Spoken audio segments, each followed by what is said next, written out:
அதுல வந்து கரூர் சம்பவத்தை மையப்படுத்தி விஜய் பேசியிருந்தாரு.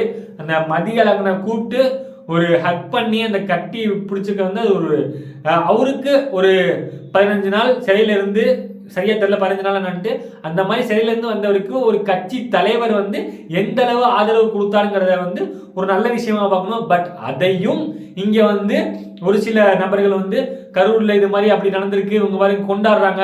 அதாவது ஒரு மாசம் கழிச்சு அவங்க பாதிக்கப்பட்ட குடும்பத்தெல்லாம் பார்த்ததுக்கு அப்புறமும் இப்படி ஒரு மீட்டிங் நடத்தி இப்படி பண்றதுக்கே இப்படி சொல்றாங்கன்னா, அடுத்த ஒரு வாரத்திலேயே அடுத்த 10 நாள் ஆச்சு பண்ணியிருந்தா, அங்க பாத்தியா அங்க அப்படி நடந்துச்சு, அதுக்காட்டி விஜய் இப்படி பண்ணிட்டாருன்னு ஏகப்பட்ட குழப்பங்களை ஏற்படுத்தியிருப்பாங்க.